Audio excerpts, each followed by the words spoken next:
Hey my glam girls, welcome back to my channel. It's Chelsea, where we talk about all things glam and all things girly. I'm a beauty consultant, and today we are talking about the new Laura Mercier foundation. A few of you guys asked for me to review this, but honey, I was gonna review this one anyway. So definitely stay tuned to see how this foundation wears for a total of at least 8 hours. We're gonna see what it looks like in flash photography, outside in natural lighting, and also in my studio lighting. And of course, I'll share with you my final thoughts and who I think this foundation is gonna work best for at the end of the day. So stay tuned for all of that. Thank you so much for spending some time with me today. I truly do appreciate it. And if you are new, I would love for you to consider subscribing to my channel and joining the Glam Girl Squad, because we love to have you.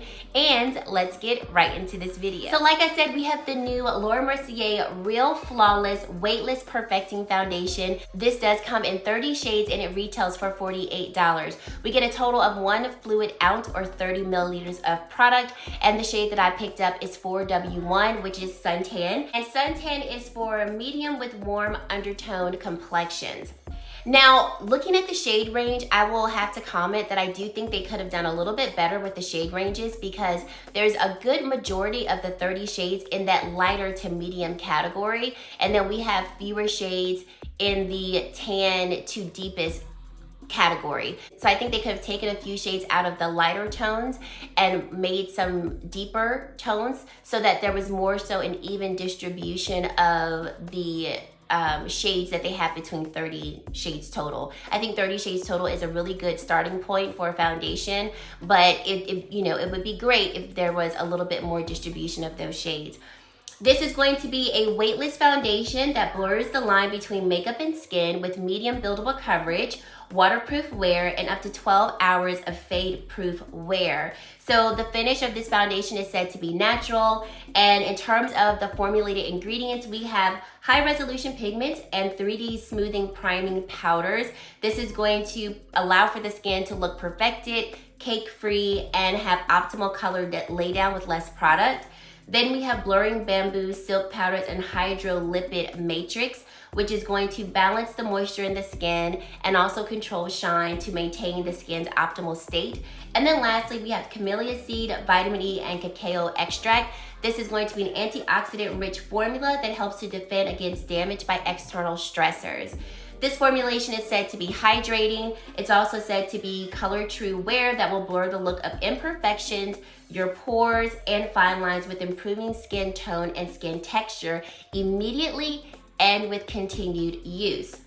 The formula is dermatologist tested, non-comedogenic, and suitable for all skin types, even sensitive skin. So here's a closer look at the bottle. I really do like this very luxe and simplistic packaging. It is going to have glass packaging, but the glass is recyclable, and it comes with a nice pump.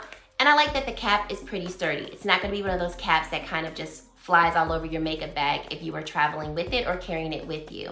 So applying this on the face, I felt like this foundation looked amazing. It looked very skin-like, blended really nicely into the skin. I used the Rose and Ben C42 brush, and it is recommended to use a brush with this type of foundation and press it into the skin.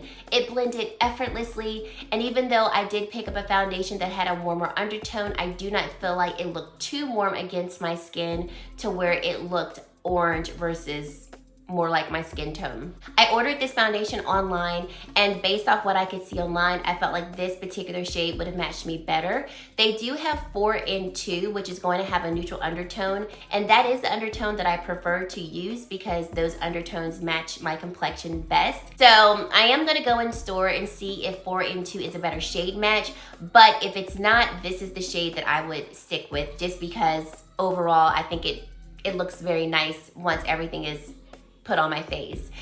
So I took this into natural lighting. It was a very rainy day, very cloudy, so there wasn't as much light coming through, but you can see it still looks really nice against the skin. Like I said, it looks like my skin, but better. I did also turn on the flash so you could see the foundation a little bit better in my natural lighting, and it just looks so beautiful on my skin.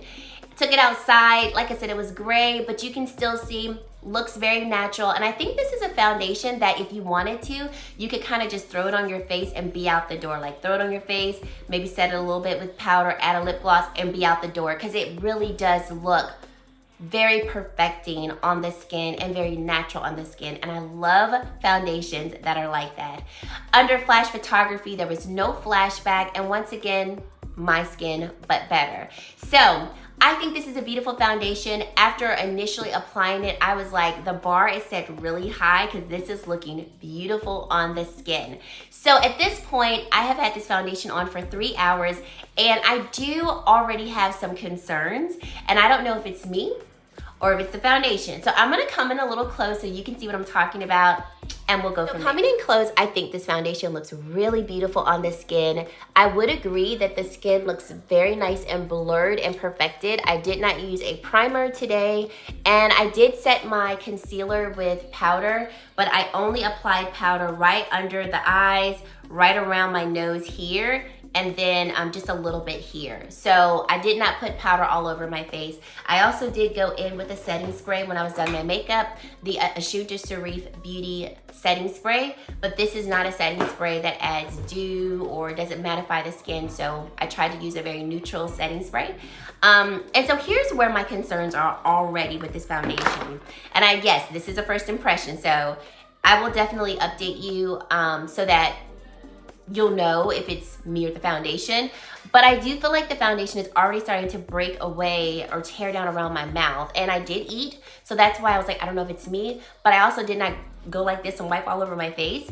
But first thing that I noticed, that the foundation is settling quite noticeably in my fine line here. So I have a deep fine line right here, okay? Foundation settles in it all the time, no big thing, right? But what I look for is, does it look like my fine line is more accentuated, and do I see separation of the foundation after it settles? And I do see that here. So I was recording a tutorial on my eye look and my lips, and when I went back to look at the footage, the first thing I noticed was my fine line, and I was like, dang it. Like, I don't want foundation settling there and making it look more significant. So then when I looked in close, and I'll come in close so you can see it, you can see that the foundation is already starting to settle in this fine line, right? So not happy about that. And then I also feel like the pores that you see right here under my nose, it looks like the foundation is already starting to kind of break down there too. Did y'all see that? Let me know if you see these things down in the comment section below. So that's why I said I don't know if it's me. I don't know if it's, you know, the foundation yet. I'm erring on the side of it's the foundation and not me, because like I said, I did eat today, but I was very cognizant of how I wiped my mouth, and I also wasn't eating anything extra greasy or oily, so there was no need for the food to be getting all over my mouth. And you know, like I said, I did not go in and set my face really aggressively.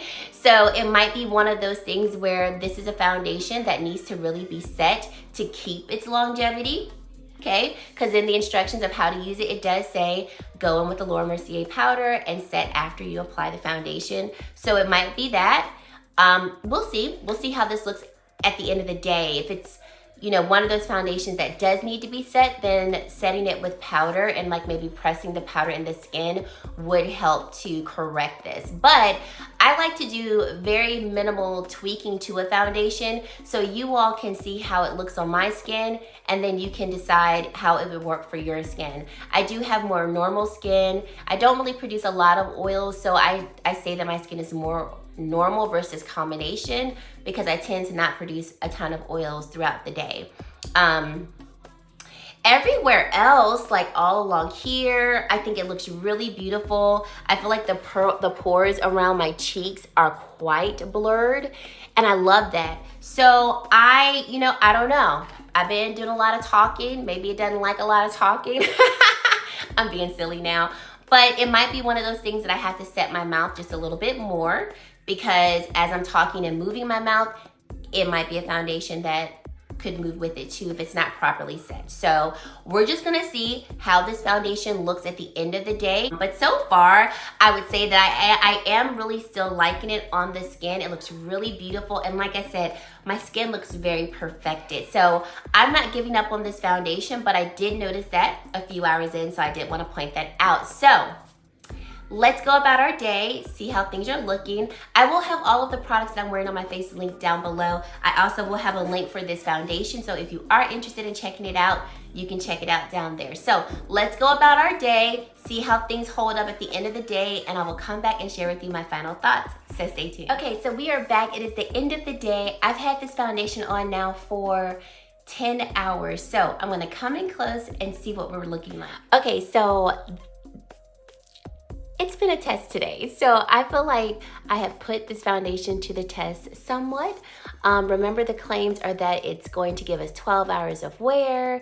It's going to be waterproof and true to color in terms of its color and its tone.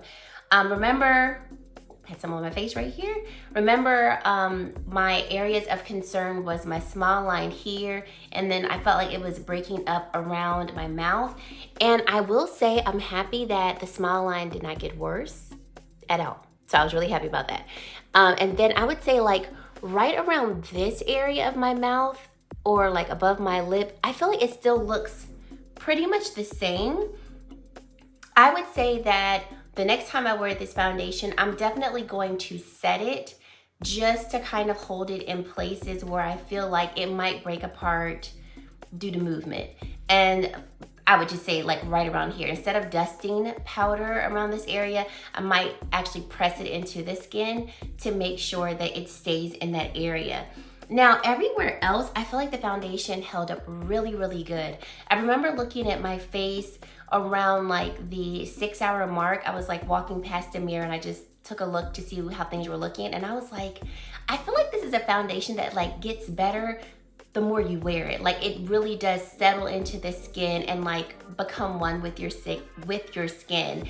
And I really liked how things were looking. Like, even though I would say that there is maybe a little bit of a learning curve with it, I think this is a really beautiful foundation. In terms of it being like 12 hours of wear, I think it could be that long of wear with setting it with powder. And like I told you all, I have more normal skin, so I don't feel like I look greasy or oily throughout the day. So I think if you're someone who has more oily skin, I think you could actually enjoy this foundation. Just, of course, you know, going in with your mattifying primer, setting it with a powder. I think if you have more normal skin like me, I would say I'm still gonna set it like I've told you all before. And I think if you have drier skin, I think this is really a hydrating formula. My skin does not feel tight, it doesn't feel dry, it doesn't feel parched, and I feel like it just feels like my skin. So I would actually say, depending on your skin type, dry, normal, combination, or oily, I really think this could be one of those foundations that could work for pretty much any skin type, and you just manipulate it to work with the type of skin that you have. Like I mentioned earlier with the shade range, I definitely think we could have some improvements there, but I think if you can find a shade, I would highly suggest checking it out because I'm not disappointed at all. My mom called me today, and I don't know if your mom is like that or just a loved one, doesn't have to be your mom, but she knows exactly what to say to get the tear ducts active. So I did do some crying today, nothing bad, but just, you know, I love my mom so much. She always knows what to say, you know, always knows what to say. So I was actively crying today and things look pretty good. So I would say it might actually be waterproof. I mean, I wasn't like bawling my eyes out, but I definitely like had to get tissue and had to wipe under my eyes a few times. And I would say my concealer definitely broke apart, but I think the foundation held up pretty good. So this actually might be waterproof as well. So final thoughts, I'm not mad at it. I am not mad at it. I really like how my face is looking after 10 hours of wear. And I think, you know, you can clearly still see my bronzer, my blush, and the only areas of concern was around my mouth, but I think setting it with powder would probably do the trick. So let me know your thoughts down below. What do you think of the foundation? How do you think it held up? Are you interested in it? And if you've tried it, what are your thoughts? Leave all of that in the comment section below. And if you've made it to this point in the video and you have yet to subscribe to my channel, I would love for you to consider subscribing and joining the Glam Girl Squad. And guys, that is it. Thank you so much for watching, and I really hope to see you in my very next video. Bye, guys.